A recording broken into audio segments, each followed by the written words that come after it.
From the very, very beginning, World Vision was used as a voice for the voiceless.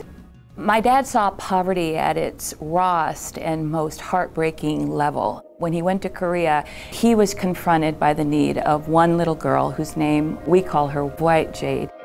World Vision's been doing advocacy ever since Bob Pierce rose to the occasion and said, we've got to help orphan children in Korea. That's advocacy in the sense of not just giving a financial gift, but you actually have to say, I care. When you want to share a reality of need and provide help, you are embarking in a journey of justice. So even if justice was not a word used in the early years of World Vision, it was a reality that we wanted to address in practical ways.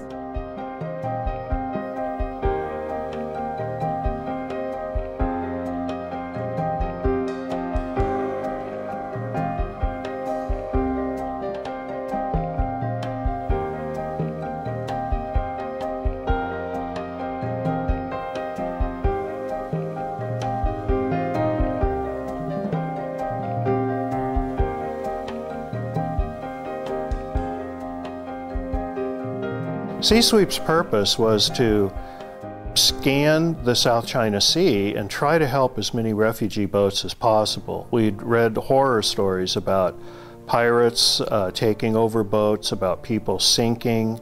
Our mission was simply to provide food, water, a compass, any quick medical assistance we could provide so that the people could survive on the South China Sea.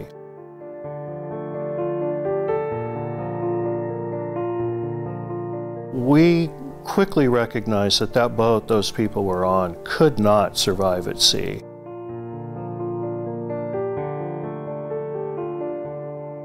The risk from taking the refugees on board was that all of us would be imprisoned at whatever country we landed at. Stan had gotten on a boat, gone into Singapore, and pled with the officials that this was the proper thing to do. The idea that a small Christian group would send a boat out on the South China Sea was very controversial. It was a very strong statement of advocacy on behalf of people who were suffering. Quickly, other governments, some Western governments said, well, if they're going to do it, we need to do it. World Vision took that step, reached out, helped these people, made international headlines, and began to change attitudes about helping people in need.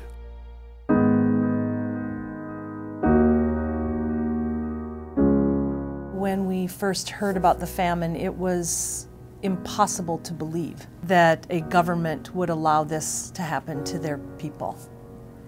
And to imagine that with their knowledge, millions were starving was shocking to the world, and it was shocking to World Vision. World Vision played a very important role by allowing journalists to come into the country through World Vision. When you bring in journalists into a communist country, you are risking the work of World Vision. The entire project could have been closed down and all expats and nationals would have lost their jobs. And worse, the people that we were helping and serving and working with would have been in a dire situation.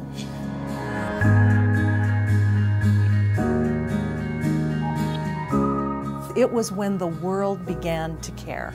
The pictures were speaking on behalf of the Ethiopian people. If that was not known to the world, I don't know where Ethiopia would be today. Millions of Ethiopians would have perished, and the country will be in a different position.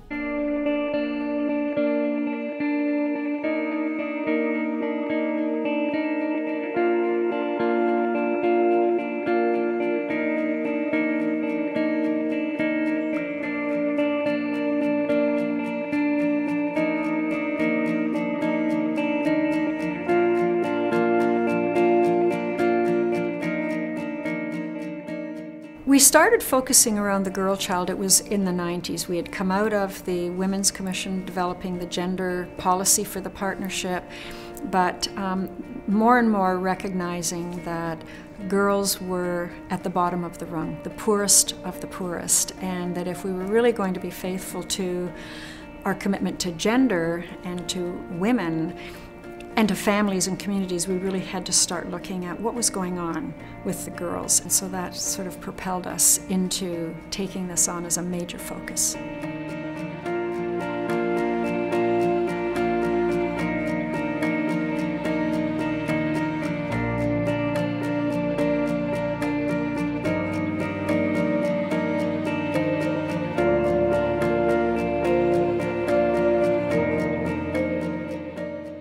Well, after the campaign and after a lot of education and sensitization, you can see the community, you can see some change in the way they think that occurred after the education and after the sensitization.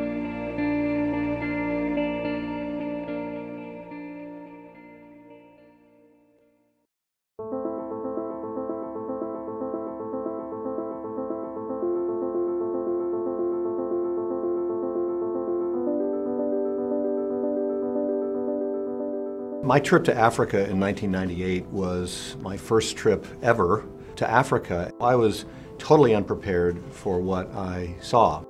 I remember this feeling inside of me saying, how could this be happening? How could this be happening anywhere in the world on the scale it was happening in Africa? 13 million orphans at that time. And the world isn't doing anything about it. There was a pain in their eyes that no single child should ever have to bear at such an early age. They developed these faraway looks that were haunting, and they appeared distant, no longer confused, but angry and lost. In some parts, it was seen as an issue of morality. In others, it was seen purely as a medical issue. Those misconceptions had a devastating initial impact on those who were suffering from HIV and AIDS because they were stigmatized, they were isolated, people did not consider their needs as priority. We were one of the few voices in the wilderness crying out about this issue. World Vision has a prophetic role to play with the church. The prophetic voice is this, that you exhort the church to be the church and to be the hands and feet of Christ. And when you see the church not standing up to their responsibilities, you call them on it. And I think that's what World Vision did on the HIV/AIDS issue. We were that prophetic voice to the American church and maybe the global church to say, this is not the way God wants us to think about this issue. Rather, God wants us to be on the front lines of compassion, demonstrating His love to the most vulnerable, the most hurting people in the world. Rich Stearns took a campaign, and over the years we have changed the attitudes of the church in the US, we have changed the attitudes of the church in Africa.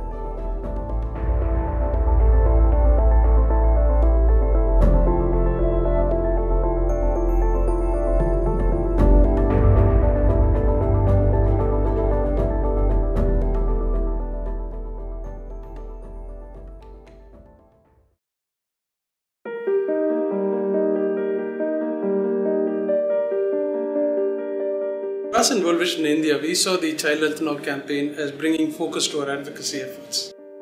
To also be able to connect what is happening at the grassroots all the way up to the policy formulation stage. This positions World Vision as a credible voice at the table. Not just policy formulators, but also policy implementers. So we are at the table with credibility. We are at the table as one whose feet is on the ground and our hands are dirty. For us, this is not simply an issue. We have met the children, we met the pregnant mothers and felt their pain. We are able to demonstrate to the government that the poor have an opinion on issues of mother and child health. And we have demonstrated that credibly in all our state campaigns. This is one of World Vision's standards when it comes to advocacy, that we do not want to take a permanent position of being a voice on behalf of the poor. We want the voice of the poor to be heard. And we've done that with many of our campaigns, whether this Child Health Now, we want our children to be heard, our families to be heard.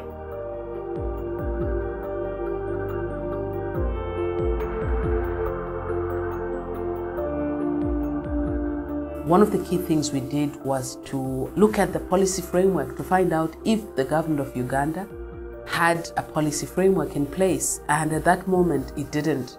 So we then worked with a coalition of civil society actors to begin reviewing the draft policy framework on nutrition and we advocated for some key changes.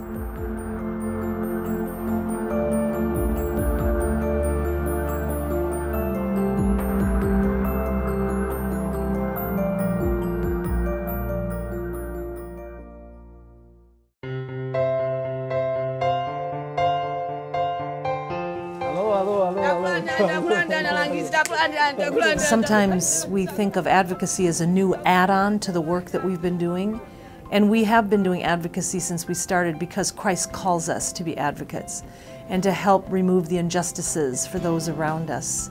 World Vision's journey deeper into the concern of justice is an outcome of our encounter with the reality of poverty and suffering, and of listening to God continuously speaking to us.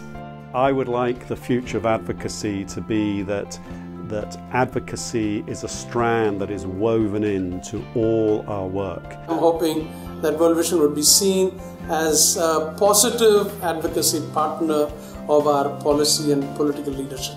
I've seen an organization that's flexible, that's determined to hear the prophetic word from the Lord, and prepared to make changes in the organization. World Vision, as a child-focused organization, our major responsibility is to look after the well-being of the children. It is a strand that is fundamental to what I would call the tapestry we're trying to build, which is life in all its fullness. We give voice to the voiceless, and for that I'm just grateful. Sometimes you have to push power, and power will push back. And that's the dance that you play when you want to be an advocate in this world.